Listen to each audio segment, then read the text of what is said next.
Hey everybody, welcome back to another episode of the NAL Branch 458 podcast. Today we're just going to be talking about a few things, CCAs and how to protect your route, what to do out there.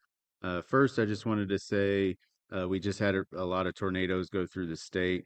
So if there's anyone out there that was affected by that, or you know anyone that was affected by that, you can go on to nalc.org and just click on the member benefits tab, and you can scroll down and you can apply for the Disaster Relief Foundation. So that's pretty simple. You can go on there and just apply for that, and it'll help out anyone that was affected by that. Outside of that, we have someone on the episode with us, and I'll let them introduce themselves. My name's Eric Robinson. I'm happy to be here with you, Casey. I'm a one of the stewards at 39th Street here in Oklahoma City. Awesome. So tell us a little bit about what else you do with the union. For the last 2 years, I've been involved in TIA REIT. I'm one of the REITs, and I get the pleasure of working with Casey up at headquarters, and we do the evaluation, the adjustment of routes. Um, I also get to talk to the new hires sometimes with the union organizing and getting the privilege of kind of getting the first crack at talking with them as a union rep and signing them up to be a member and helping them out. And so, yeah, I do that too. Yeah, so that's kind of what brings us into the topics what we're going to talk about today. Let's just talk about CCAs first. So that's an entry level position here at the Postal Service. We always like to welcome them. I always did whenever I was in OJI is I would tell them that this is a career, it's not a job. So it's something that they can look forward to for 25, 30 years down the line, and they can treat it a little bit differently than just like their, gas station job or Walmart job or whatever. So it's something that I always like to tell people. Is there any advice that you tell the classes as you're doing those, or Well, I'll tell anyone you this, listening? a CCA having that type of perspective coming into this is very important because that way, and I do tell them this in the, CCA Academy and the orientation class they want to have that mindset that they're going to be here for 20, 30 years. And that involves stretching before work. That involves when they have bad days, not letting it get them down. And a grouchy supervisor get under their skin and cause them to quit. Just all the different challenges of our job, that if they start off from day one with a long-term mindset, that this is a career, that it helps them a lot. One thing I'll ask the new hires sometimes is, what brought you to the post office? Why are you here? And I'll hear a variety of things. Some of them tells me it's for the health benefits. I've had people tell me, they've been laid off before and they want the job stability. And so whenever they give me those answers, I just kind of turn around and I go, okay, take that, hold on to it. That way, when it's pouring rain, it's muggy, you had a bad morning at home, you get to work, the boss is cranky, your back's hurting, just on a route you don't know, just all the bad stuff that, Casey, we run into, Oh, that they can kind of cling to that and they can remind themselves when they get down and when they think about maybe quitting or anything like that, just kind of hang on to it and use it as motivation. yeah, and that's something I tell them too. I said, "Hey guys, we don't get paid what we get paid for the crappy days or the good days." I said it backwards. We get paid for what we're worth because of the crappy days.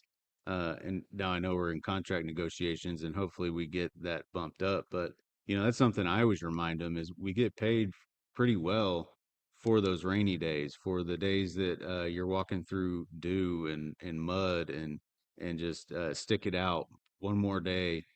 Seek advice from your OJI or from your mentor, from a senior carrier, because the senior carriers in your office know way more tips and tricks than you'll ever come up with on your own. So we just need to lean on each other. So that's a good point. Well, let me to touch on that. We did the test in Oklahoma City about for the CCA mentorship, and so at my station, I got to do that for 9 months.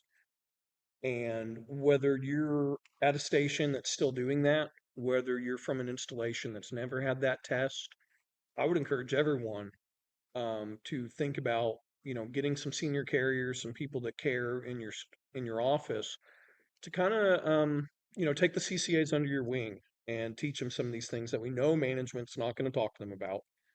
When it's rain, what do they tell them to do? Move faster. Yeah. We had a supervisor who used to tell us to dance between the raindrops, and we Oh, always kind of chuckled about it. But you put yourself in the position of a new hire, and it's dumping rain outside. They got red plums in their satchel, and they're being told to dance between the raindrops. yeah. It's kind of disheartening. So yeah, absolutely, taking them under your wing, teaching them these things, encouraging senior carriers that how to deal with those elements, encouraging them to get involved and talk to them. It goes a long way. It'll help a lot. And, we don't need CCAs turning over because then it just makes it harder on us. So it benefits everyone for people to get involved and have that mindset with the new hires. Yeah, for sure. And that advice might get them through their 90 days. Yeah. They got to go through a 90-day probation, just like all of us did. So getting through that 90 days is their biggest struggle whenever they first start out, because they're trying to learn how to do everything we do, also while trying to appease management, right? So any tips and tricks that anyone has to help their CCAs get through that 90 days, please do it. Because remember, you were there at one point. And, it sounds bad, but we tell them to just be yes men in that 90 days. We want them to follow safety rules, obviously. And we educate as many of them as we can that that's the one instruction that you have a right to say no if it's going to lead to injury of self or others, right? So if you're going to crash and die, you can say no. We want them to get through their 90 days, be yes men, but definitely work safely. Yeah, and it's important for us to remember what that probationary period was like for ourselves. When you have a CCA that, messes up your apartment boxes on your day off and you come in, have a little empathy, kind of, potentially cool your jets a little bit before you say something snarky to them. Just, keep it in mind what they're going through, what it was like for you. And yeah, that's important for all of us to remember. Yeah. Something else I tell every now and then I'll walk by the class and one of the facilitators will ask me to come in and say something to them. And what I usually tell them is something easy that they'll remember is to get a good pair of leather shoes. Because I remember whenever I started, I was just wearing like comfortable running shoes or something that wasn't covered. So whenever you're walking through like do lawns in the summertime, this time of year, your feet are going to be wet most of the day. Yeah. So a good pair of leather shoes will last you longer than a pair of running shoes with a like foam sole. So that's one trick that I tell them whenever I talk to them. Well, I'll say this also. When I speak to them, whether it's in a mentoring role at my station or, whether it's in, academy and they're asking questions, sometimes they'll ask me and they're like, hey, what would you tell a new hire? What's some good advice for us? One thing I'd talk to them about is about stretching. And, I tell them, hey, I'm not a doctor. I can't give you medical advice and whatnot, but it's a known fact that our joints, our feet, our ankles, all of our, shoulders and whatnot, they're going to hurt. They're going to be sore. And for someone that comes, from a totally different career field, maybe somebody that worked in an office their whole life, or someone that's been in retail, even if they're used to standing potentially, they're not used to walking on uneven terrain, you know, 5, 6, 7, 8 hours a day. And so I talked to them about maybe even getting on YouTube and on their own time, looking up some YouTube videos on simple at-home exercises to help strengthen your legs.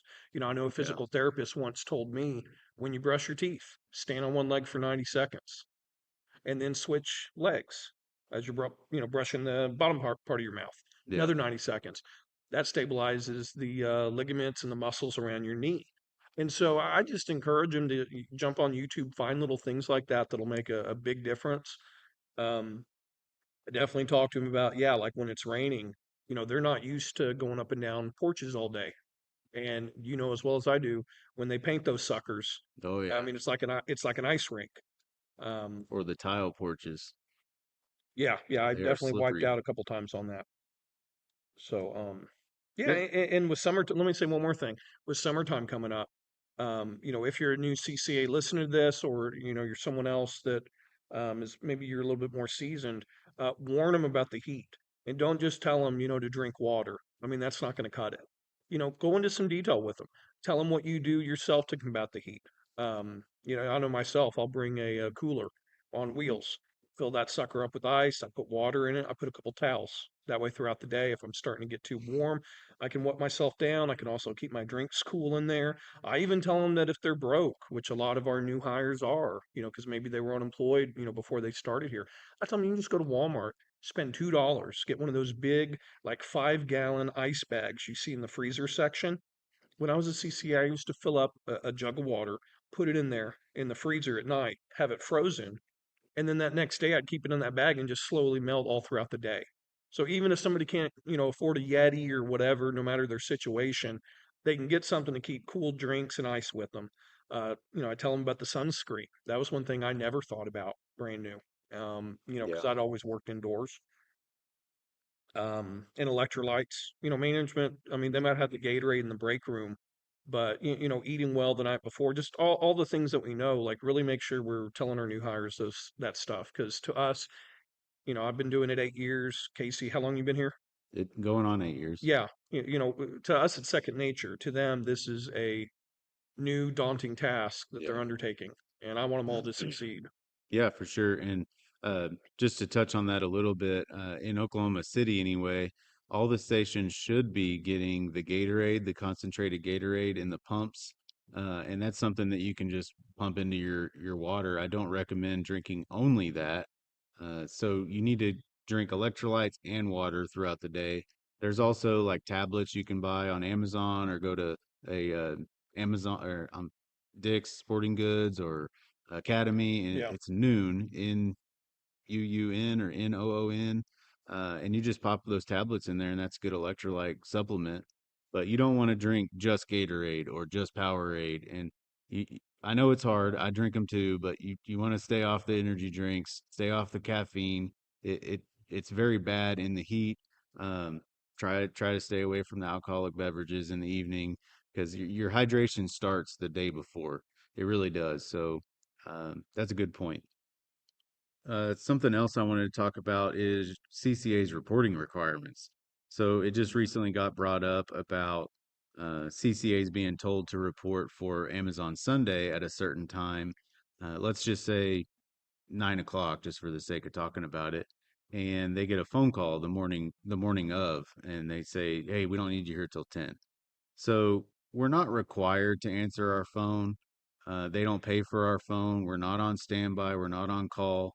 So if they tell you to be at work at a certain time, let's just say on Saturday, you're working, they tell you, hey, we need you at such and such station, be there at 9 o'clock.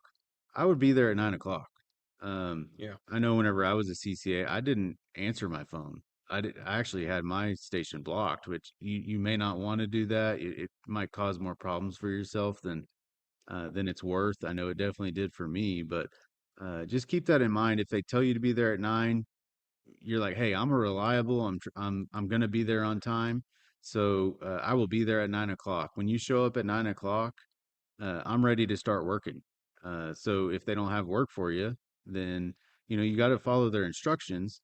They tell you to wait till 10, that's fine, but put in to see your steward as soon as you're back to your station. And that helps stewards to fight to get you paid for that hour. They told you to report at 9, you show up at 9. Yeah, it's not our responsibility to manage the schedule or to do their scheduling for them or participate in that. And if like what Casey said, if they call you and they're like, "Hey, you don't got to come in," or "You don't have to come into a certain time." I mean, there's two ways to look at it. When I was a CCA 8 years ago, it was a little different. If we got one day off a month, we were lucky. I mean, you remember that. And so if they called me I was like, oh, absolutely, I'm not going in. Nowadays, it's a little different at pretty much everywhere. I mean, they're getting a day off, once a week now as a new hire as a CCA. And so that's your guaranteed time. That's your guaranteed money. For me, Sunday delivery, Amazon was the easiest day of the week. I didn't have to, do a new route I wasn't familiar with. I didn't have to deal with, just a lot of that stuff. I just had a truck full of packages and I enjoyed it. Um, I will say one thing. You mentioned something about a block, blocking the number of your station or some Yeah. supervisors. Here's what I got to say about that. Maybe some advice I can give to some newbies out there. My station, I had a real good experience as a CCA. I got along well with the management. They were not what I would consider abusive. And so I was kind of fortunate with that. If you do work in a situation where, you're out on your route and the supervisor, is calling you 1 o'clock, hey, what's taking so long? What are you doing? You need to hurry it up. You need to get your giddy up on. And then, 30 minutes later, they're calling you again. And then 30 minutes later or 15 minutes later, they're calling you again. One Yeah. time I worked on the other side of town. It was maybe Southeast Station or something. And I literally had them calling me every 20 minutes wanting an update on what street I was on. Yeah, and that speeds you up, right? Yeah, yeah, yeah, yeah. That really helped. We don't have to, no one has to put up with that. And if you're in that situation where that's starting to happen to you, by all means, turn your phone off, block their number. Having a cell phone and answering it is not part of our job requirements. But when you're on board, hidden hired, and they tell you, what's expected of you, nowhere in there does it talk about a cell phone. Um, I never blocked my station because, I didn't have the need to. But yeah, if you're in a situation where they're doing that, by all means, don't let them use your personal phone. Yep. That's your own. They can pay your bill, then they can use it. If Yeah. they don't pay your bill, then they don't gotta, you don't have to answer. Yeah, we do have a scanner and they can communicate with you on that and you can text back. So that's something that I utilized whenever I was a CCA for sure. Something else, hold downs. When can CCAs put hold downs on routes? And just to say what a hold down is, that's whenever, let's say, someone in your office is going on vacation for more than 5 days, or you have a route that goes vacant for more than 5 days, or someone is out sick or on OWCP, they're injured and they're gone for more than 5 days. It is eligible to be put a hold down on it. So a CCA can effectively carry that route as their assignment, and that's called a hold down. So CCAs can put hold downs, and you would just fill out a 13, ask management for a PS Form 13, and you fill that out, and you just say, I would like to put a hold down on Route 1, starting tomorrow, which it'll be immediate. I always put a start date on there just to kind of memorialize it on the 13, and you have management sign it so that you can prove that it was turned in, and you always want to keep a copy of that. CCAs can start doing that after 60 days from their hire date.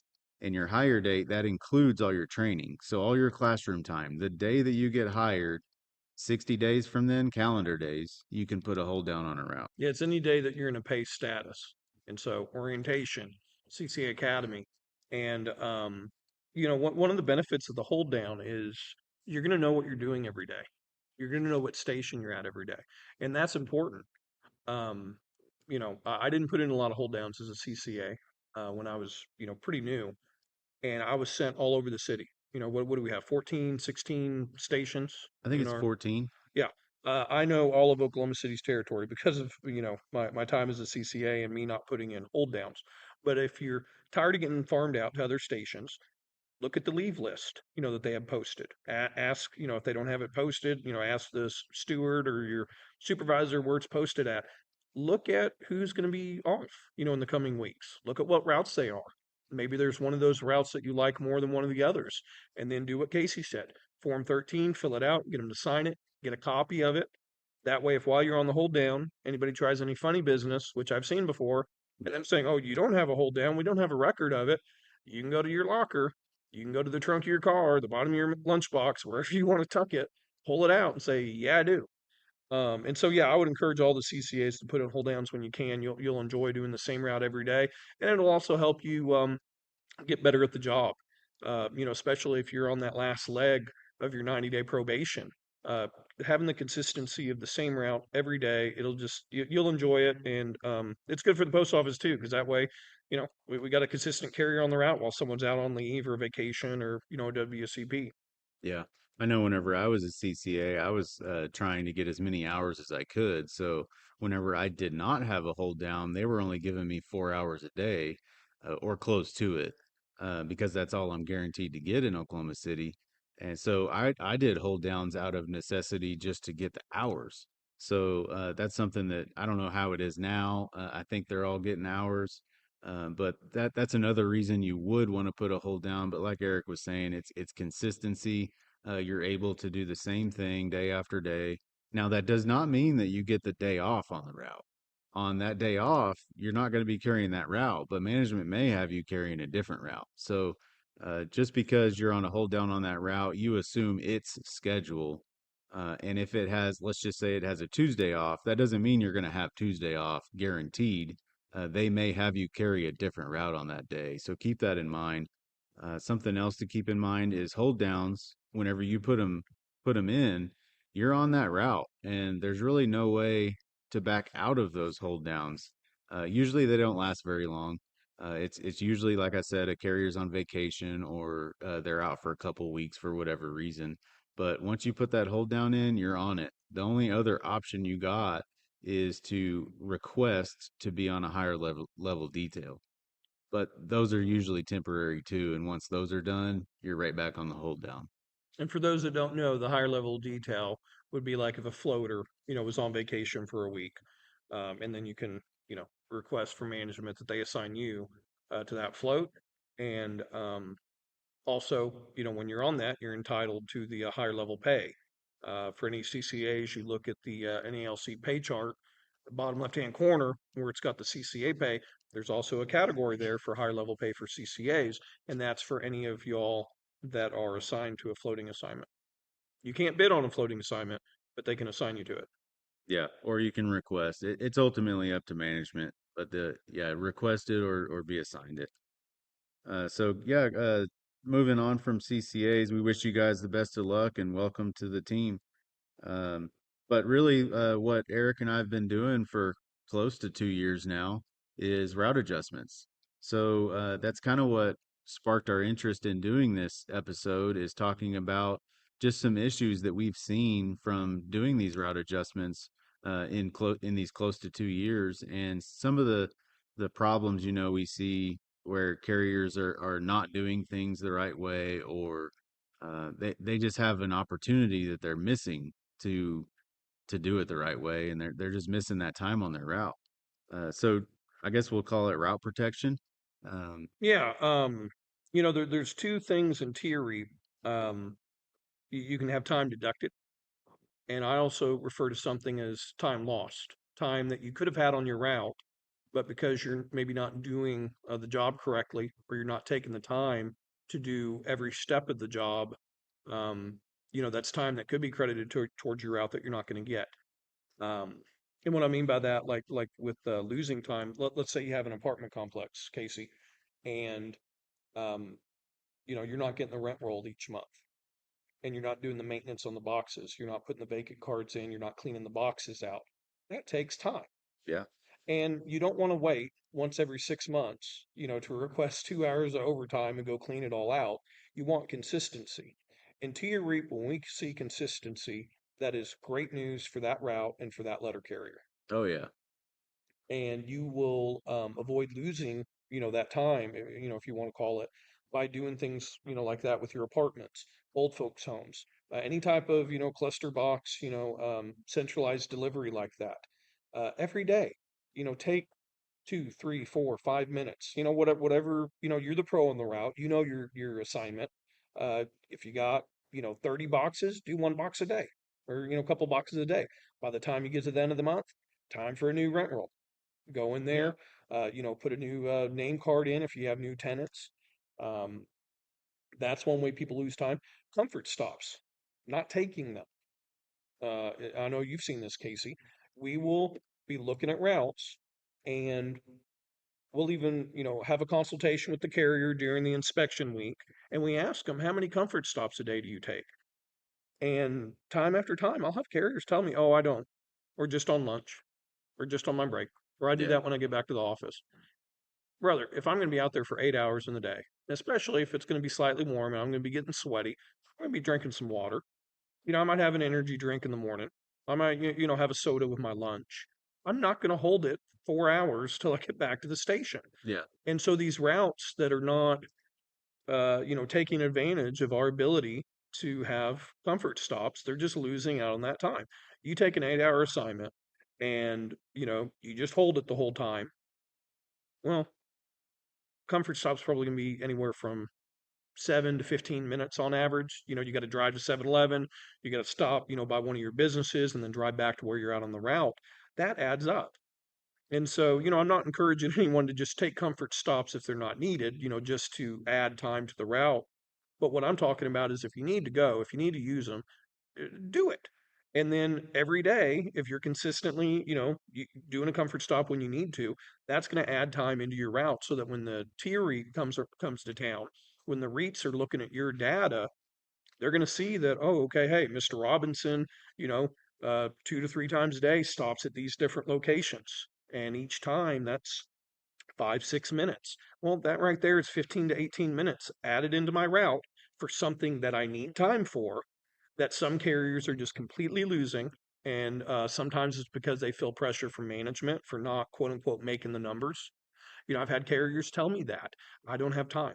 Yeah. I can't get the work done if I was to be taking comfort stops and going, because there's not one near my route. It's not your problem, brother and sister. That's management's problem. If they don't like you driving, to the closest, cleanest bathrooms, then they can slap a porta potty in your LLV. And until they do that, you drive to where you got to go. Yeah, and even worse, there's carriers out there. I hate to admit it, but there are carriers out there that are going in a container in their truck, in the back of their truck. And not only is that unsanitary, but you could probably get in some legal action if you get caught doing Yeah, that. Let's just say your supervisor or God forbid a little kid comes up and just opens your door for no reason. You're back there literally with your pants down. That is not something we want to do. And kind of going back to what I said when we first started this episode, this is a career. This is something that you can last 30 years here and you can blow it over something that is stupid. yeah. Just drive to the closest, cleanest restroom. That's what's in our LMOU in Oklahoma City. And that's pretty standard practice with everywhere we've seen in our district in Arkansas and Oklahoma is as long as you're going to the closest, cleanest restroom, you're going to be okay. And like Eric said, we're not advocating that you go out of your way to use the restroom, uh, just to add time to your route, is what I mean. If you got to go, they cannot stop you from going. And just to cite something from the M39 Management's Handbook in 242, reasonable comfort stops will not be deducted from the carrier's actual time. And that's something that we have to cite to management all the time whenever we're doing evaluations. If the carrier has to go, they got to go, and it cannot be unreasonably denied. So, what does that mean? So, if, like Eric's saying, your closest, cleanest restroom one way is 5 minutes away, that's automatically 10 minutes right there. And Yeah, then let's, without even going inside. five yeah, minutes there, 5 minutes back. and so that's just travel time. That's your closest restroom. Like, we cannot help that. So then you got to go in and use the restroom. So if you're in there for an hour and 15 minutes, that's not reasonable, guys. But if you're in there, let's just say what's reason. I'd even go as far as to say 7 to 10 minutes is reasonable. But that there's no clear cut. There is no standard for things on the street, so that's why it's kind of hard for us to talk about it. But it definitely strikes a conversation when you get up there closer to 20, 30, 40 minutes. It gets kind of hard for us to say what is reasonable and what's not reasonable. And I'll say this, we don't see that often. It's so rare that you see someone taking um, an odd amount of time for comfort stops consistently. Everybody's going to have that day where you had chili dogs the night before. You know where I'm going with this. Yep. And you're going to be at a longer comfort stop. That's okay. That happens. Don't stress about it. But it's just you don't want to be seeing 6 times a day, 20 different, or, 6 times a day, 20-minute comfort stops to where, 2.5 hours on your route, you're in the 7-Eleven bathroom. You're not going to get to keep that time in your route. Yeah. But for 99% of the carriers, no one's getting time deducted for their comfort stops. It's just a matter of, in a sense, they're losing that time because they're not taking them. Yeah. Yeah. They're You don't get an award for saving the post office 6 minutes for, going in a bottle. And I know that's, for some people that might be uncomfortable to hear us talking like that.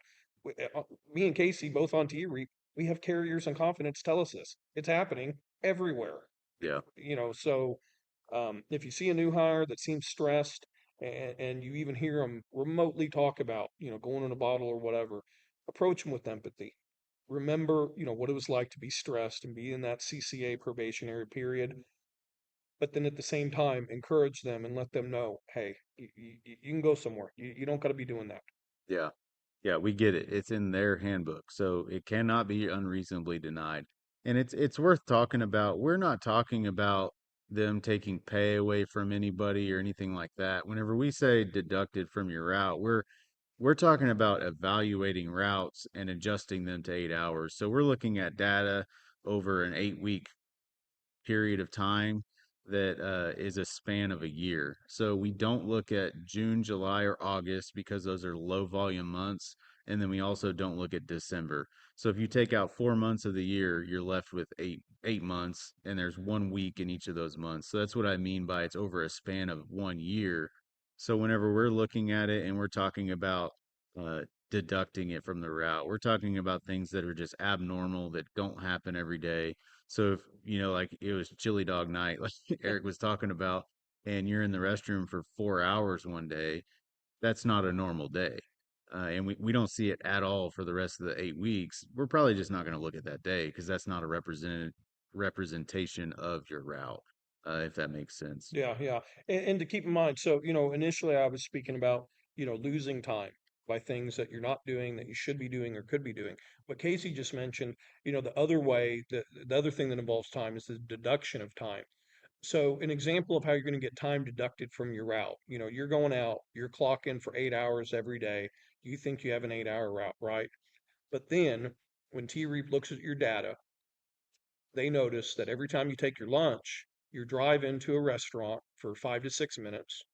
You're at the restaurant for 30, or if you got a couple of minutes of wash up time built into your LMOU, like we do here in Oklahoma City, it's 33 minutes. So you're at Hardee's for 33 minutes, Carl's Jr., whatever. And then you drive 5, 6 minutes back. If you're doing that every day, that's 10 to 12 minutes that gets taken away because you have to include your travel time in with your lunch. Yeah. Like that's the rules. Like, we don't have that option. And even if your supervisor's not noticing it, or if because, they're happy with how you do your route, that they're not saying nothing to you, or even if they know about it and they're just looking the other way, when TREAP, the route inspection team's looking at that, we have to deduct that time. We don't have an option. Our counterpart in management's going to take one look at that and go, whoa, whoa, whoa. Route 12 does not get a 52-minute lunch every day. Yeah. And we may tell them, well, hey, they were only there for 32 minutes, 33 minutes. Yeah, but they had 16 minutes of travel time. And so that's one way that I know I've seen carriers lose time that they're not thinking about because it's only a few minutes here and there, but every day it adds up. Another, if you don't mind, Casey, I'll say another couple things about how you get time deducted. Um, Long stationary events that cannot be explained. Now, if you're in an II and they're like, hey, Ritchie, Casey Ritchie, what are you doing over here? What's taking so long? What's something you might tell them? I'm working. You're working. That works great for an II. Okay. With T-Reap, that may not work as well. And what this will mean is if you're looking at a route, maybe they got 20 walk-in splits. And then at the beginning of each split, maybe someone's taken 5, 6, 7 minutes stationary at their truck. You see the scanner moving down the street, going up to each mailbox or delivering the mail. They come back to the vehicle. You may have another 3, 4, 5, 6 minutes there where the scanner's not moving. Then you move to the next street. If you're doing that every single street consistently every day, you're going to have the two T-REAP members, one union, one management, taking a look at that, and someone's going to say something.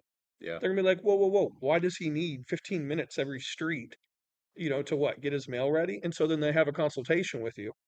They ask the carrier, well, what are you doing over here? Sometimes I'll hear, I don't know. Yeah. Give me something. What do you mean you don't know? Like you're there for, you know, 9 minutes, 12 minutes. Like what are we doing? Occasionally that's going to happen. Occasionally your DPS is going to be out of order, right? Occasionally you're just going to be loaded down with spurs and maybe they got knocked over and you're having to reorganize them. But you will get time deducted if consistently throughout your day you have these spots where you're stopped, you're not working, it's showing on the scanner that the scanner's not moving, and you cannot explain it in a reasonable way. And this isn't about being nitpicky. This isn't about, well, hey, you were over here for 45 seconds, longer than what the average is. What are you doing? It's just some of the outliers. It's not all the routes, but occasionally we will see on some of these routes where you have these long stops. You talk to the carrier, and it just doesn't make sense. They're like, oh, I don't know, or getting my mail ready. You Yeah. don't get 2 hours a day to get your mail ready on the relays. I would love if we had a 10-minute break at the end of every walk and split. Yeah. It doesn't happen. So those are just a couple of the ways where you get time deducted. What are some other ways, Casey? Is there any other things that you, off top of your head, that they might get deducted besides travel time with lunch and long stationary events that they can't really explain? No, I think that kind of, I'll probably think of it as we Those are the go. two biggest, though. Yeah, those are the biggest ones. And not that we're just out there trying to slash routes or anything. We're definitely not doing that. We're advocates for you guys. We're city carriers ourselves, so we know exactly how it is. And those stationary events, I think what, a better way uh for us to help you is to help us out in those consultations. So whenever we ask you like, hey, can you explain what you're doing here? I'm showing an 8-minute stop after this walking split, and there's no scans. You didn't really move anywhere. Can you let us know what's going on? And if you tell us, oh, I was working, like he said, that's a little bit different than an II. We're trying to seek out the truth of what you're doing. So help us out. I was, my next portion of this delivery is mounted, and I have to move the mail from the back of my truck to the front of my truck, which is something that everybody should be doing. Whenever you are on a walking split, your mail should be in the back of your truck, and that middle sliding door should be closed. That's something that we need to do. And then vice versa. If you're on mounted and then you're going to go to walking, you should definitely move your mail to the back of the truck, lock the doors. And let me add some clarification there with what I said. I'm talking about these things with you today, Casey, to kind of give people a heads up, almost potentially maybe even a warning for some people, something to look out for, so that you don't lose time on your route when when you otherwise shouldn't. And so, when I'm saying about the stationary events, this time that's there, I get that sometimes, our job takes us longer than what some people might think at a park point. And that's fine. It takes what it takes. That's still the same like it always has been. It's just that I guess I'd say I want people to know that if your station's going to go through Tier, and if they're going to be looking at your route, these are the things that the route adjusters are going to be looking out for. And instead of, having to take, 4, 5, 6 minutes at every relay at your park point getting your mail ready, are you spending enough time in the morning loading your truck and getting organized? So that, that's part of what our office duty and load truck time in the morning is. Don't let management fool you and tell you that you only have, so many minutes to do your office duties. Hey, DOAS says that you got, 52 minutes today. You got to be out. It takes what it takes. And if it's going to take you longer than that, let them know. Use that office time to get your mail cased, case in your spurs, to get your spurs organized. Then when you clock to the street, you don't have 22 minutes. If you're being told at your station that you have to be loaded and gone in 22 minutes, they're lying to you. It takes what it takes. And I tell my carriers at my station at 39th Street, um, if it takes 4, 5, 6, 10 more minutes to get organized properly and you're working, use that time. Yeah. Because then what's going to happen is you're doing the duties you're supposed to do during the time that you're allotted, load Yeah. time, office time. Then when you're on the street, you're delivering the mail that you've already got organized. If you spend 8 minutes loading your truck and then go spend 7 minutes at every port point organizing it throughout the day, I'm here to tell you, you're going to lose that time. And there's not a lot that we can do about it. Because when our counterpart looks at that on the map, and then when we ask you the question, what are you doing? And it's like, going through my DPS, like, for 9 minutes, the way to get around that is work at a nice, comfortable pace. Don't, work hard. What is it, Casey? Fair day's pay, For fair days fair day's work. work. And so, none of that's changed. It's just I don't want to see people lose time out on their walking splits if they could be spending more time in the morning in the office and loading, doing what they're supposed to be doing anyway. It'll make your day easier, first of all. It'll allow you to, not have to stress looking for that package and, oh, where did it go? I'm on Second Street. I can't find this next one. If you get organized properly in the morning, you're not going to have that. You're not going to lose the time into your reap, and you'll live happily ever after. Yeah, organization is key. Something that you said is it takes what it takes. That is certainly true out on the street, and it's kind of true in the office. But so let's just take a step back and let's talk about office times real quick. Okay. Just while you're in the office, it's the only time that we actually have standards. It's 18, 8, and 70. Some of you may have heard of it. Some of us kind of glaze by that, and you may never know what that means. So just to talk about what 18, 8, and 70 means is whenever you're casing your mail at your case in the morning, you have the 18 standard is you can case 18 letters in a minute. The 8 is 8 flats in a minute, and the 70 is whenever you're pulling down all of your mail, you have to pull down 70 pieces in a minute. So 18, 8, and 70. And so they calculate that, and that's kind of how they formulate your DOIS numbers, right? So Yeah. whenever they're going around, they have a yardstick. They're not actually counting your pieces. So we don't have those Bed Bath and Beyond things anymore. But remember how like real thin those were? Yeah, You, paper thin. you could Nightmare. have the entire route would have those, and it's only like an inch thick. Or you could have U lines, and that's like stacked as tall as we are. And that's your whole route. So if they have a yardstick, that's why we always say DOIS is just a projection tool. Management thinks that that it's the holy grail, and to carriers, it really doesn't mean anything to us. So whenever you're in the office, your posted leave time should be on the side of your case. That is your base office leave time. And so we only have two requirements whenever we're in the office as far as reporting requirements in our handbook. And that's to let management know when we're not going to make our posted leave time and when we're going to go over 8 hours for the day. So those are our only two requirements. If you're not going to do that, you need to let management know, fill out a 3996, tell them this is why I need extra time. I'm going to go over my office time, whatever the case may be. But you definitely want to do your office duties in the office. So let's talk about spurs a little bit. Spurs are considered flats. So that is something that we work in the office on office time. So if you can, you should be casing your spurs. If they don't fit, of course, you're going to put them in order in the office on office time. That's not something you do in load time. That's something you do in office time, and then out on the street, whenever you clock to street, you're doing your load truck, and that's just parcels. And then, of course, you're moving all the trays, your DPS, your flats, and then your spur stuff. So let's talk about fixed office time. Okay. Uh, your fixed office time. First thing you do as soon as you clock in, I think everybody does it. You go out to the park or you get your keys, right? And you go out there and you do your vehicle check. Vehicle check. So the minimum for vehicle check, 3 minutes. 3 minutes, It's not the maximum. not the maximum. None of these are maximums, guys. They are all minimums.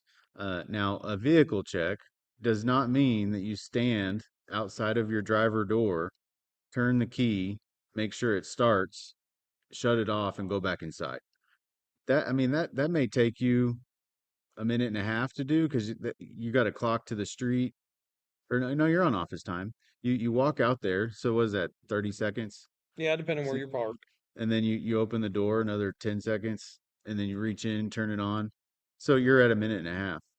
You still got to check your lights, your fluids, look under the vehicle, walk all the way around it. Like there is so many things you got to do. And if you're doing it right, then it's going to take you more than 3 minutes. Yeah, yeah. So, if I get a little frustrated whenever I hear people talking about, the vehicle checks, and then I think about how many times at my station I'll be doing my vehicle check, and I either see people not doing it at all, doing it before they clock in, which you definitely don't want to do. Walking in there, like Casey said, standing outside, turning the key, honking the horn if they decide to honk the horn, and then going inside. Um, eh, you're losing time. That goes back to what I mentioned earlier about losing time. That is fixed office time that you're guaranteed to be able to do one of our jobs is to inspect the vehicle. Check your mirrors. Grab a buddy from the route next to you who's hopefully also checking his vehicle and check each other's mirrors for each other. Sit in the Yeah. driver's seat, look out the left, see if you can see him giving you the thumbs up sign. Look in the right mirror, see if you can see him giving you the thumbs up sign. And if not, step out and go like, hey, hang on a second, let me, readjust this. There might have been somebody on your day off using your vehicle and they may have readjusted the mirrors. You don't want to skip this step. Get out on your route, maybe be pulling into a busy intersection, glance up and go, oh, shoot, I can't see, what's in my blind spot because I didn't check the mirror. The walking around the vehicle, making sure there's no damage on it. That's part of what you're going to want to do with your inspection. If once again, if somebody on your day off or on Amazon Sunday used your vehicle potentially, and maybe they got in a wreck and didn't report it, you get out on your route. 3 hours later, you walk around the left side, and all of a sudden you see this big gash in the side of the vehicle. You may be the one held responsible for that Yeah. because you didn't report it to management in the morning when you're supposed to be doing your safety check. Yeah. Looking under the vehicle, seeing if there's leaking oil. Nobody wants to get out on their route 45 minutes and then break down, and then have to wait for someone to come get you. When you do your vehicle check in the morning, you can avoid all that and it will be more efficient. And, that's part of our job. That's why they want us to do it. So yeah, vehicle checks real important. Yeah, and especially if you're driving an LLV. How many of have you seen those posts of LLVs catching on fire? Yeah. I mean, I can think of at least half a dozen times, Yeah. probably more. But Way, so, way more than I want to see on Facebook and whatnot.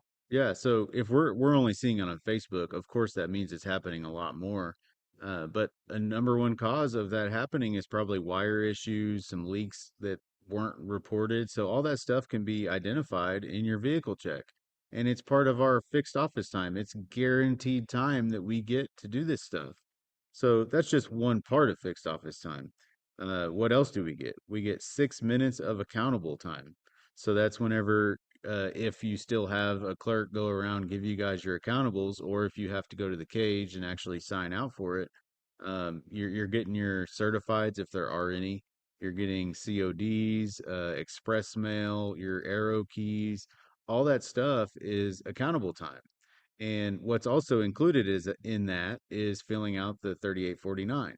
Whenever you're in the office, it's either you put the customer's name or their address on the 3849, one or the other, but you get time to do that in the office within this 6 minutes of accountable time. And again, that's a minimum. So, of course, if you're only getting one certified letter and you have arrow keys, you don't need the 6 minutes. We're not saying stretch it for 6 minutes. We're saying you get a minimum of 6 minutes no matter what, guaranteed. Yeah, so if you have a day where you get a larger than normal number of signature required parcels or postage due or things like that, you have the time built in for you to be able to go back to your case, pull those left notice slips out, and start to partially fill it out like we're allowed to, and then to case that in. Yeah. Um, so 5 minutes to withdraw mail. That's guaranteed. That's like pulling from your hot case. If you guys have three-sided is what they call them, where they put flat, the clerks put all the flats. You get time to withdraw that mail. I want to say that breaking the straps on all of your stuff is included in that also. So whenever you're loading your ledge up and you're taking the plastic off of the bound matter, the stuff that's in order, I want to say that's included in there. I'm not 100%, but I'm pretty sure. Uh, That that's sounds right. that's a minimum of 5 minutes. Next is 9 minutes of office work. So that's what we call line 21 item. That's what it is on the 1838C. Whenever you're getting an office count, that's the form number they use, and it's a line item 21. So all other office work, so filling out your change of address, those pink slips that you put in the bottom right-hand corner of your case, it's actually at the end of each Each shelf. row, yeah. So filling those out, if you have anything else, stand-up talks you do daily, filling out the 3996, dealing with management telling you what your numbers are, just any of that random stuff that doesn't necessarily have a category within fixed office time, you get a minimum of 9 minutes to do those things. Uh, Next is 5 minutes of personal needs time. Now that we call personal needs, out on the street when you need to use the restroom. If you got to use the restroom in the office, use the restroom. I don't think I'd say that's part of your personal needs.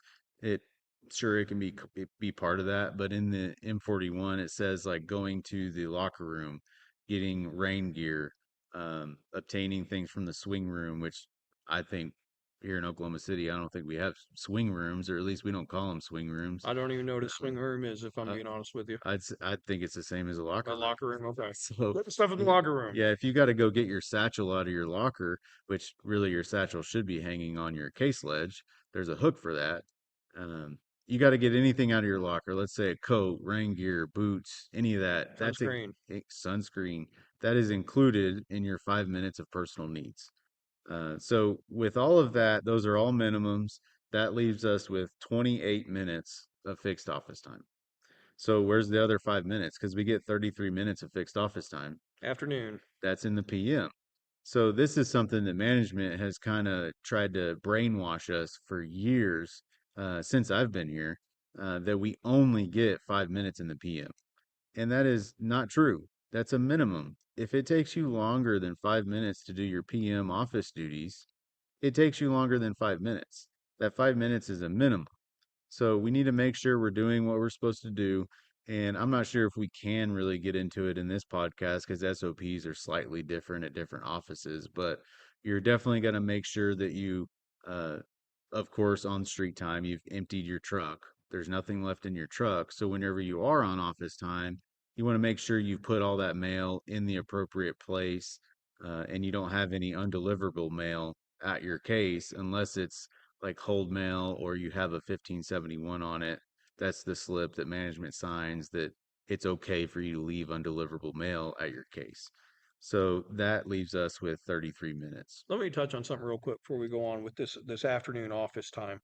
Um, I understand what you were saying, a minute ago about, in the office, it takes what it takes can be a little different because of 18.8 and 70. Carry that mentality with me though throughout my whole postal day, and this really in the afternoon.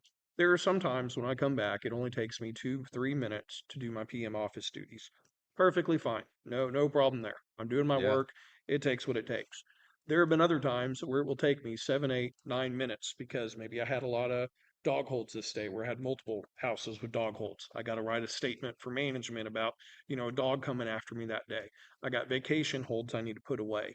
Um, it you, might you have know, been certified day. You had 40 certifieds that day. correct at a complex or something. It could be the what was that, Butch Cassidy or Butch Freeman. Butch Freeman. Yeah. Those in Oklahoma City, they're listening. You know what terror that can be. And so you have these things. And so you may ask, well, what do I do if I can't get it done in 5 minutes? You keep working and you do it. And if management is like, hey, you need to hurry up and clock out and get out of here. I've asked them before, no problem. I'll clock out right now. What do you want me to do with the rest of this mail? Yeah. Do you have someone else that you want to come put this up and put away? And every time I've had to say that and run into that scenario, it normally shuts it down pretty quick. And they're just like, well, hurry up, get it done. I'm like, no problem, boss. I'll be happy to. But yeah, don't be afraid if they're giving you a hard time on a certain day where it's taken more than 5 minutes to just ask them, hey, no problem, boss. What do you want me to do with this before I clock out? Yeah, I know it's frustrating sometimes, especially being a steward. I like to try and argue back with them and tell them, "Hey, I get this time," but a good philosophy is that we don't get paid to make decisions. That's what management gets paid for. So let's let them make the decision. So that's some good advice. Put it back on them, and usually they don't know how to handle it. Really, what they mean by get off the clock is hurry up and get out of here. Well, So sometimes I like to take it a little literal and have a little fun. If somebody's being a jerk with me, be like, no problem. I'll just sit yeah, it down right there in front of my feet, and I'll be like, who do you want to come grab this? I'll yeah, leave right this just second. set it right down in the middle of the floor. Yep, I'm ready to go. I've done it before. I'll do it again if I have to. I like it. And you know what? All kidding aside, if you don't know what your PM SOP is, SOP stands for Standard Operating Procedures, right? Copy of it. Ask your manager for one. Ask your steward for one. If you don't have one at your case, there should be one at your case. Yeah, it should be in that black binder. It's called the route book. It'll explain to you what your office duties are in the afternoon. At my station, Some carriers I've noticed in the past, when they walk in the door, they immediately clock to the office. And then they're telling me, I can get all this done in 5 minutes. If I clock to the office the second I walk in those swinging doors, I can't ever get it done in 5 minutes. And what's happening is sometimes carriers are doing street duties in that quote unquote 5 minutes of office time that you got. When you follow your SOP, you might find out that you're supposed to deal with accountables on 721 time, street time. You're supposed to be depositing your raw mail on 721 street time. So if you look at your SOP, you might be surprised to find out that some of what you're doing currently on office time should still be part of your street duties. Yeah. And so if you check that out and clarify that, you may even find that, you know, it may no longer be taking you 10, 12 minutes to do your PM office duties. It may only take you 4, 5, 6 minutes because you're following that and you're doing it on the right clock rate. Yeah, definitely. So that's our fixed office time. That's a total of 33 minutes. Now, some stations still have a break in their AM. If you have a 10-minute break in the office, that would make your fixed office time 43 minutes instead of 33 minutes. So think about the this 60-minute office time that management's pushing. And let's just say you have a 10-minute AM office break. So your fixed office time is 43 minutes. That's without even touching a piece of mail. That's not even casing anything at your case. You're walking in the door, let's just say 7 o'clock is your begin tour just to make this all easy. So that means at the very minimum, you're going to be clocking to the street at 7:43. Uh, and then you still have to case all your mail. And like I said, you got 18, 8, and 70. So if you have enough volume and it's going to push you over that office, that hour office time that fictitious hour office time that they want us to make, there's no way you're going to make it. They're setting you up to fail, and it just snowballs onto the street because you don't sort your spurs in the office because they're pushing you out, and then you go to the to load time, and then they're pushing you out of the parking lot in 22 minutes, so you just throw everything in the truck, and then you get out on the street, and now your relay where you're sitting getting your mail ready for walking splits is 10 minutes because now you're trying to sort the stuff that you were meant to do in the office or in load time, and now you're being evaluated, and we just want you to articulate that to us. Yeah, to you it Eh, may make sense because you're the one that understands what's going on in your office, the pressures that you may be dealing with, and inadvertently you may be pushing some of your office duties to the street.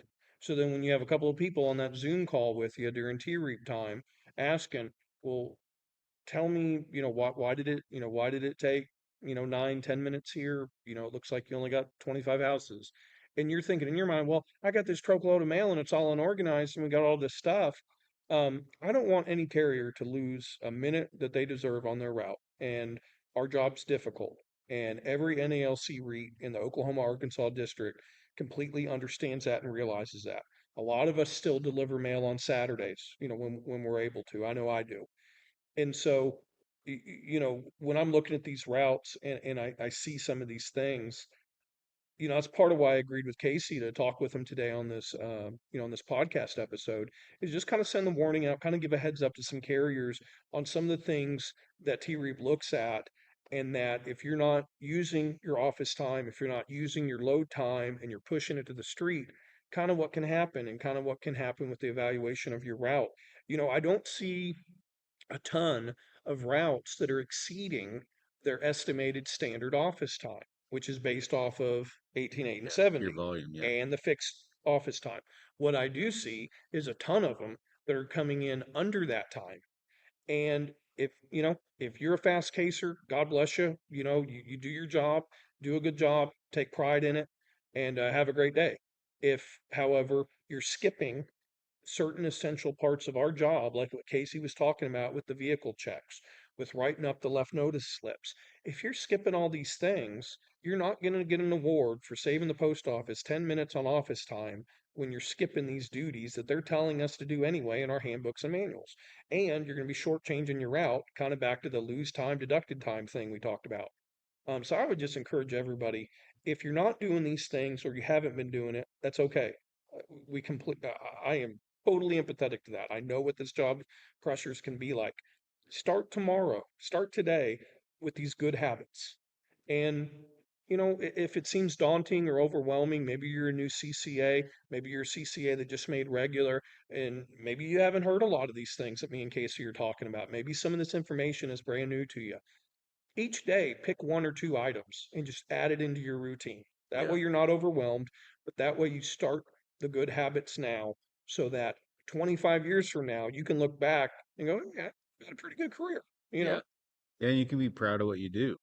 Um, all these things are in our handbooks and manuals, and it's the very same handbooks and manuals that management will crucify you for not following. So it's kind of funny, being on this side of it as a steward and or even doing route evaluations, and they're wanting to slash this time from routes.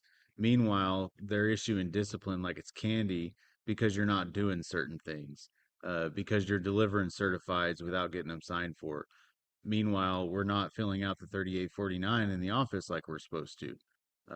If you get it in the office, I know it's in DPS more now than it ever was. And if it is in your DPS, you're supposed to treat it just like you got it from a clerk. That's what our handbook and manual says. So unfortunately, you'd have to fill out that 3849 at the door while you wait for the customer to come to the door. But these are all things that we should be I doing. got to say one more thing on this. I got to interrupt you. This is so important. When you're at apartment complexes, Casey, and a customer has a certified letter, what are you supposed to do with that certified letter? We have to attempt it at the door. That's what the sender paid for. So I don't just leave notice in the box and they can drive to the post office and pick it up. No, we have. Are you sure? I'm positive. The sender, the person that paid for that postage, and if you pay for postage on a certified with a return receipt, you're paying like $12 for that. It might even be more. So they're paying $12, and then at the end of the road, the end of the line, the last mile, what we say, whatever verbiage you're using, you're just throwing it in the mailbox or you're just leaving a left notice. You're not doing the service. We're part of a service, a public service, and we have to attempt it at the door. That's Yeah, our job. and it may not just be, the county treasurer mass sending them out to everybody. It may not just be, some big law firm mailing out these certifieds, and you may think, oh, well, they probably don't want it anyway. I'll just leave notice on it. It could be a private individual sending a certified about, an estate or someone going through a divorce where they have to get this, certified mail sent to their, ex. And we're potentially delaying important matters that they need to attend to by adding extra time for that person to wait a day or two to check their box. Now they see the left notice slip. A day or two later goes by. They go up to the post office. Now they get it. You just tacked on 4, 5, 6 days to someone that's got urgent business to attend to that they paid a premium to have us do. And because we feel like we, quote unquote, don't have time at an apartment complex to take it to the door like we're supposed to, you're shortchanging your route, you're not doing your job right, and you're shortchanging that customer that paid for it.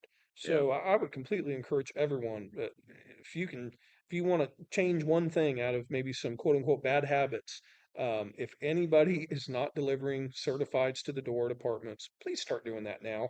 You'll thank yourself later down the line. The customers will appreciate it, and you're just going to be doing yourself and your route a favor. Yeah. And if you're on one of those routes that has an apartment that gets them like once a month and they all hit it the same day or maybe over 2 days, you can see that in your DPS, all that green.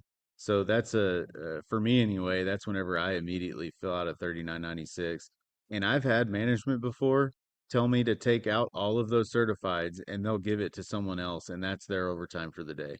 It And they kind of, can do that. That's their decision to manage. But yeah, don't take it upon yourself to just go out on the route, see all these, and be like, oh, cool, here's an hour and a half of overtime. You need to ask permission. We need to notify them that you have this extra work to do. And then it's up to them to, like what Casey said, maybe they'll have somebody else take it. Maybe they'll have you do it.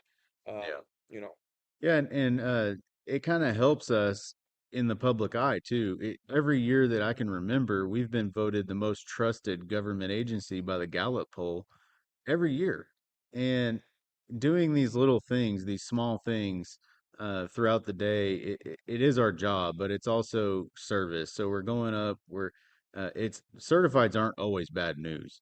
So it may be something that they've been waiting on. It may be that $100,000 check. It may, it may be something great Inheritance. that they're waiting on, a will. It might be a birth certificate, whatever it is, and they'll really thank you for it. So I'm glad you brought that up. Um, I guess the last thing I got in my notes anyway is whenever you're leaving the office. So you're loading up your hamper.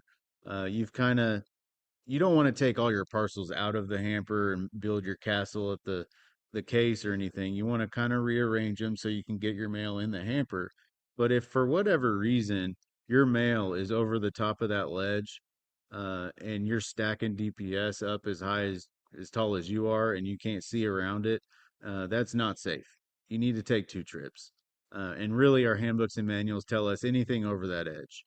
So, I mean, I'm not saying don't get crazy with it. Your flats are just barely sticking out. That's okay. What I'm talking about is when you got two, three, four DPS trays over that edge, and you got a hand on top of it because you're afraid it's going to fall off whenever you're going down your ramp to your parking lot. You need to take two trips, because you dropped that DPS. You just added, I don't know how much of a headache to your route trying to sort that DPS. Yeah, Um, or 3 trips or to 4 trips, however long as it many as takes. it takes. So that's a part of safety. That's a part of just doing the right thing, and making sure your mail makes it to your truck. Yeah, So I've a long time ago gotten the habit. If I can put my DPS and my flats in my hamper with my tubs of spurs and my parcels and make one trip, by all means, I'm going to do that. I'm going to be efficient with my time. I take pride in what I do. I don't want to rip off the post office. I'm not a lazy worker. But if I notice the amount of parcels I have are piling over the rim of that hamper, I am not going to put my DPS trays on top.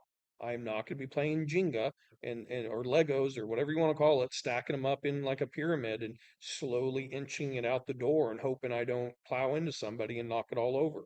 Because that will happen. I've seen it happen. And then, like what Casey said, you're going to be behind even more. So if you were worried before about not having quote unquote enough time, you're just making it worse on yourself. yeah, So for don't sure. do that. Follow his advice. Take the time, make a second trip, grab a U cart for your flats and DPS if you have to. And, if a supervisor or anybody gives you a hard time about it, hey, ask to talk to your steward. Yeah, Be like, sure, no problem, boss. I'll do what you're telling me, but I want to talk to my steward if I can. Let's see what they have to say about this. yep, for sure.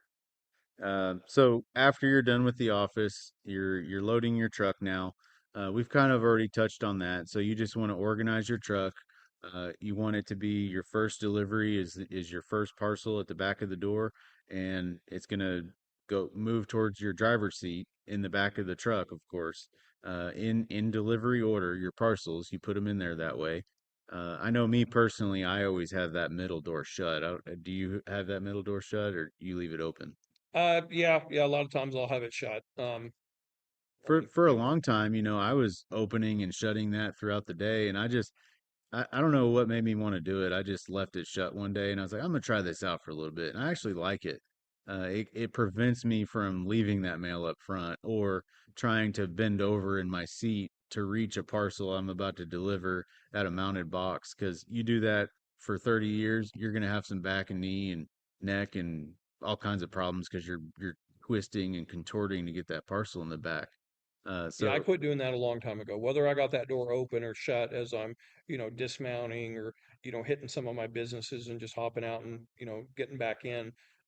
Yeah, I quit a long time ago, twisting around and trying to line them up there and then grab them to move them to that tray. You're going to hurt yourself.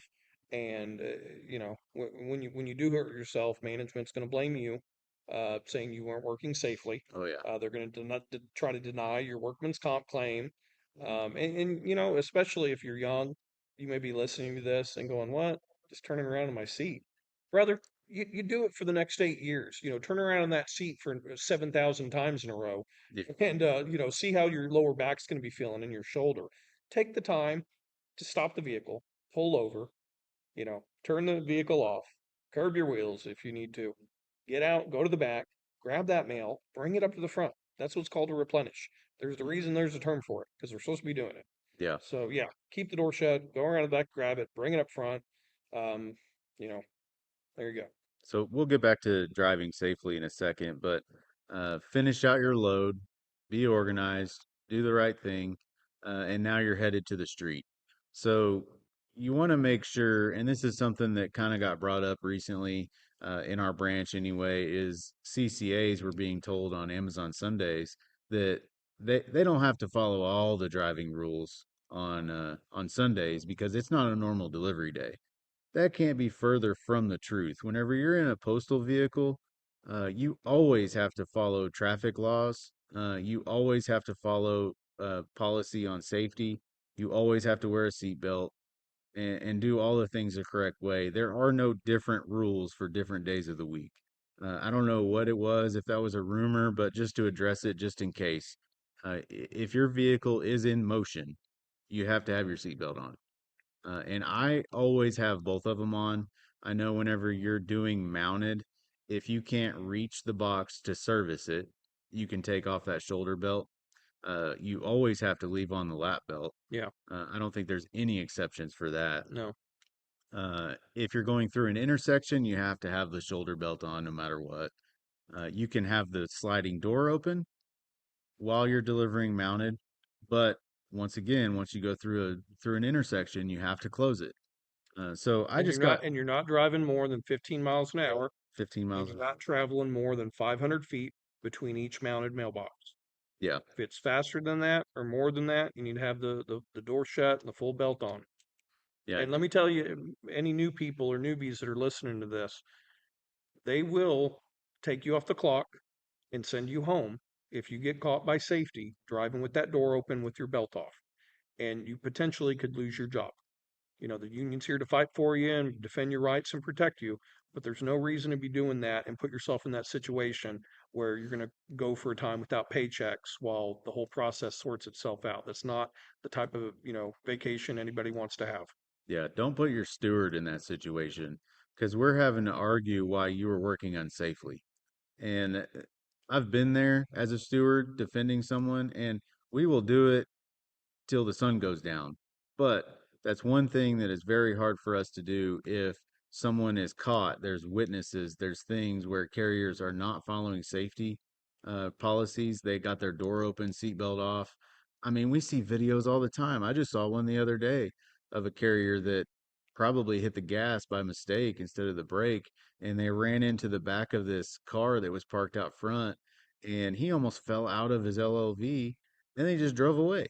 I mean, I'd hate to be that guy's steward. So think twice. This is a career. And I was at the plant forever at Westside, and I was in OJI, and I would always tell people whenever I'm training them, guys, put your seatbelt on. It takes you 2 seconds. We're here at the plant. The district manager works here. The postmaster works here. Like all these pooms work here. If any one of them saw you, you could lose your career because you wanted to save 2 seconds. Yeah. It's not worth it. So always do the right thing. Always follow traffic laws. We're not exempt from traffic laws. That doesn't mean we get a pass and we can park in fire lanes. It doesn't mean we can park right in front of businesses and block walking traffic. We still have to follow traffic laws. We still have to park in parking spaces. We're not exempt from anything. Um, so just to touch on that, like I said, I don't know if that's a true rumor or not, but just to address it anyway and get it out of the way. Whenever you're traveling to or even from your route, we've seen it a lot where carriers daily will stop at Brahms, and it's only for like 2 or 3 minutes. And that's something that's a little bit tricky. It's a little bit hard for us in an evaluation setting to try and convince our counterparts, that time is part of your route. On some days that may be a comfort stop. On some days that may be a sausage biscuit stop. And so, uh, I've literally had carriers tell me that that is their, coffee break, that that's their breakfast break. And then we'll ask them, oh, okay, that's your 10-minute break. And they'll be like, no, no, that's my breakfast break. I mean, we don't get a breakfast break. It doesn't work like that. If you got to go to the bathroom, if you need a comfort stop, by all means. If you work at a station where they don't have an ice machine and maybe it's a hot day and you forgot your ice, stop. Do what you need to do to get it. I mean, there's a balance between, coming to work prepared to do our job and also realizing that, yeah, sometimes on your route, you are going to need to, make a stop to, get something to drink, to get some ice, things like that. But like what Casey was saying from the kind of the TREAP, the route inspection side, when we see that, 9 times out of 10, our counterparts jump on it and go, "What are they doing? They just left the station. Why are they going to McDonald's? We know you're not getting gas, at Mickey D's." And so sometimes we're able to successfully keep that time in if it makes sense, and there's other times where most reasonable people would look at it and say, well, they had 9 comfort stops this day. The 5-minute stop at Mickey D's in the morning, maybe that time won't get to stay in. Yeah. Um, Yeah, and as much as we love to see a carrier that's consistent, because that's one thing I've learned is carriers are consistent. You take your breaks in the same spot every day. You go to lunch the same spot every day. We sometimes we even learn where they live just based off of their habits. But you go to your sausage biscuit stop at Brahms every morning. That's pretty glaring. We start looking at 8 week data, and you're going to the same spot every morning for 2 or 3 minutes, and we ask you about it in live week, of course, and you tell us that I already took my breaks, that's just me getting my breakfast. It's probably not going to stay in your route, and rightfully so. I mean, the service has an obligation to protect them as a business, right? But we have an obligation to protect the carriers. And there's nothing in our handbooks and manuals, I wish there was, that allowed us to get breakfast. Hey, we're in contract negotiations. I'm going to send an email right now to Brother Renfro and ask him if we can get, a biscuit and sausage break Yeah. in the morning. I don't think we're going to get it. So until until we're able to achieve that through collective bargaining, I would just encourage everyone to just be aware of some of those things, of what it might, the impact it may potentially have on a route evaluation. Yeah. And going into breaks, we kind of talk about that a little bit. There's a form in your route book called a 1564. That's the form that typically you would fill out whenever you first get on a route, or you're a new T6. You fill out your 1564, and you have all of your lunch locations on there. You have all of your break locations on there, and typically management isn't too like picky on that. You go to a spot and take your 10-minute break that's not on your 1564. I mean, they're not going to give you a removal for it. Definitely, if that's something that they want to enforce, they should tell you that. But I know in the few stations I've been in here in Oklahoma City, they don't care where you go as long as you stay within that 10 minutes for your break and your 30 minutes for your lunch, or 3 minute plus 3 minutes of wash up, so 33 minutes. Yeah, I'd agree with Casey. That's the biggest thing is just keeping in mind your travel time to a break spot, from the break spot, and also for your lunch. I'm not talking about comfort stops, personal needs stops. You got to go to the bathroom, you ran out of water, whatever. I'm not talking about that. But those 10 and 30-minute breaks that we get, just keep in mind your travel time. I just hate anytime I run across a route where they lose that. Yeah. So whenever you're filling out your 1564s, if you do have a spot that you like to take your break, just go ahead and put it on your 1564. Ask management for a clean copy. You can update that. They will enter that information into DOIS. They'll sign it. You leave it in your route book. And the same thing with your lunch locations. You like going to an intersection. It doesn't even have to be uh, the address of Burger King. It can just say Burger King, or it can say the intersection, because there might be 5 different fast food places there that you like to go to. So you can just put the intersection on there. Yeah. And that those are examples in our M41 in our handbook. And if you guys are wondering, you can find the M41 on nalc.org. You can find it on our website, nalcbranch458.com, and you can even find it at your case in your route book. Every case should have a updated copy of the M41. If it is not an updated copy, get with your steward or management, and you can get an updated copy in there. So that's something. Update your 1564s. Take your breaks, take your lunch, and like Eric's saying, whenever you're going to lunch, just keep in mind your 30 minutes starts when you break your line of travel to the time you get back to your line of travel. It includes your travel time. So keep all of that in mind. Um, I think we're getting close to wrapping this up. Uh, just a few more things that I got on my list. Business deliveries, and whenever you're parking, I think we already talked about it a little bit. But you don't want to just pull up in front of that business, hop out, and give them the mail, and jump back in. You want to park in a parking space. We still have to abide by traffic And if you're laws. able to, back into it. Yeah, Because and the rationale behind that is you're pulling up to the spot, you see nobody's in that spot, you see nothing's going to obstruct you from backing into it, so now it's safe to do so. Versus pulling in front end first, going and delivering the mail, coming back out to your vehicle. Now you're putting in reverse and checking your mirrors. There could be something behind you or something 6 feet behind you to where you glance away from the mirror, bam, now you just kind of reverse T-bone somebody. um, yeah. Or if you can pull through a parking space and pull through it, and yeah, you're now you're facing forward in a parking space, do that as well. Gas stations, I don't think I ever park in a normal parking space. I always park at a pump because you can just pull right out. So keep all that stuff in mind. I see people all the time pulling in forward and parking in spaces all the time. yeah, you guys don't want to do that. I know it's, habit, like, when we're off the clock, I never back into a spot, at 7-Eleven when it's my, you know, I do. I'm the cool Volkswagen. guy. Well, Casey, you're weird, but most normal people don't. But when we're on the clock, take the little extra time and do it.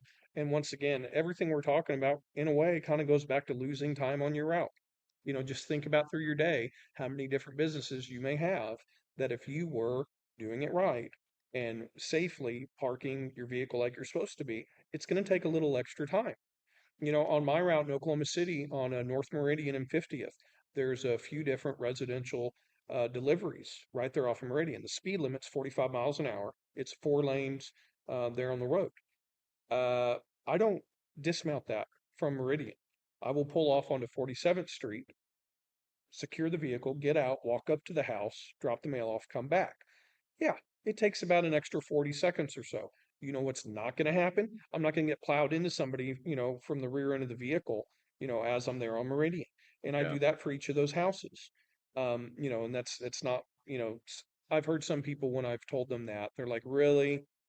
Really, Eric? Come on, you're just, trying to drag your route out. No, I'm trying to be safe because if I do get hit, potentially a supervisor or station manager may even ask me, well, why'd you park there?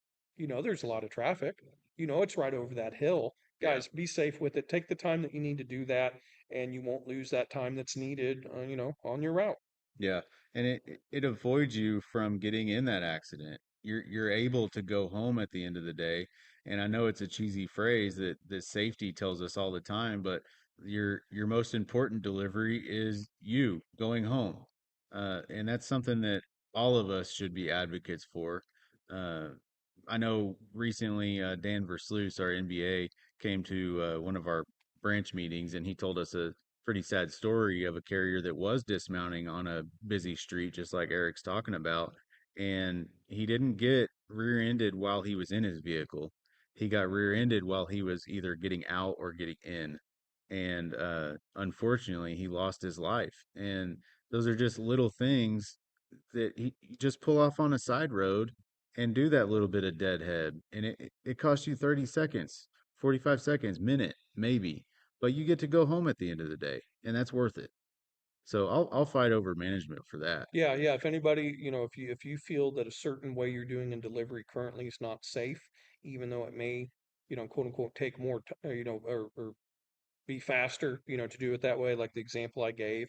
And if management's instructing you to do it that way, if you feel like it's unsafe and it could threaten your life or limb, that's one of those scenarios where you don't have to do it that way. You need to request to see a steward, have that conversation so they can sit down with management and, maybe educate them on the way it should be done instead of what they're telling you to do. Yeah, and every station, if you have any safety concern you want to report, um, of course you can tell management, of course you can tell your steward, and I recommend those things on top of what I'm about to tell you, but there's a safety hazard form at every station. It should be near where your EBRs used to be, your time clocks. And it's called a 1767. It's a safety hazard form. It comes in triplicate. There's a white copy, a pink copy, and a blue copy. Maybe not in that order. I don't remember, but you fill it out, the very top box, what the safety hazard is and what you recommend on how to fix it. So if it is dismount, hey, I'm dismounting on busy street boulevard, and I think that I need to be parking here. I want to change my line of travel to this. You turn that in to management. They have one tour of duty to answer that safety problem.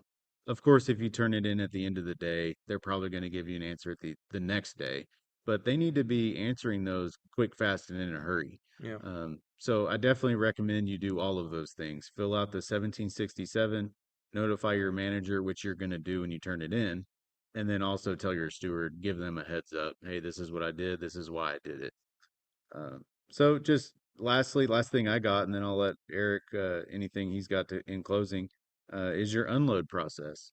So what is unload? Unload is there's this imaginary fence around your station. And it's typically where you drive through the gate, where you drive into the employee parking lot. That begins your unload time, and it ends whenever you clock back to the office in the PM. So you want to park your vehicle, do it safely. You want to get all of your empty trays, your empty equipment. You really don't want to leave anything in the vehicle because we all know VMF, vehicle maintenance, takes it, and you don't get your stuff back for a while. But empty all of that stuff, put it in there, and then of course you're going to look at your PM SOP and you're going to follow that and clock back to the office at the appropriate time. And again, there are zero street standards. So if they tell you you only got 7 minutes to unload your vehicle, that's BS. It's not true. So it takes what it takes when you're on the street. Do your job safely, do it the right way. Um, And and I'll say one thing about that. If they tell me I only have 7 minutes and they're adamant about it, no problem. I'll just ask them when there's about 30 seconds left, what do you want me to do with the rest of these duties? yeah, Do you want me to clock to the office right now and, ET and go home? Or are you going to have a CCA come take it from me and finish this? I'm not going to cut corners. I'm not going to, be skipping things that need to be done in order to meet some, fictitious, imaginary, line in the sand that they've drawn. But at the end of the day, if they give an order, unless it's threatening life or limb, we need to, follow it. And then if it's improper, grieve it later. So there's more than one way of handling that. I'm a big fan of, sure, boss, what do you want me to do with it? yeah, And then 9 times out of 10, they tell me to just, hurry up and finish it. yeah. So, do you have anything else? Any advice for anyone? Guys, I'm real passionate about CCAs and letter carriers. I love everybody at my station. We have a tough job. We deal with the rain, the sleet, the snow, the hurricane, the dogs, now pandemics, Tornadoes. tornadoes, earthquakes, irritable bowel syndrome, all the things that letter carriers might have. Um, and this job's so difficult, and I appreciate everybody that does it with us. I love you guys. Treat this like a career. Take pride in it. Do the job right. If you don't know how, or if you need some guidance, or if you're unsure about something, reach out to your steward. Reach out to a senior carrier that you trust, especially if you're a CCA and you're a little unclear on the right way to do certain things. Um, you know, every month, second Thursday of the month, down at the Union Hall, we have a meeting. I'd encourage you all to come out to that. You can learn some of these things that we're talking about. You'll find camaraderie with the other carriers that are going through some of the same struggles you are every day. We have steward training once a month at the hall. There's a lot of other avenues that you can take advantage of to educate yourself, on how to do the job. So I guess in closing, I would just encourage people to take pride in what we do, treat it like a career, and just be safe out there. Yeah. And since I mentioned tornadoes, it is that season, and that's something that I always said in my station in that safety huddle talk is pay attention to the customers you have that do have storm celars in the front of their house, or maybe if you deliver to a fire department or a school or a business that you know has a storm shelter. um, we're the mailman, we're the letter carrier, I guess I should say. uh, they will let you go in there. So maybe talk to them beforehand, say, hey, it's tornado season, do you mind if I come by here if I need to? So keep that in the back of your head. Be safe, and do the right thing. Thanks, Eric, for talking to me about this. We're actually here at state convention in Lawton, so it's about 7:30. Whenever we're ending this, we're gonna go grab something to eat. Amen.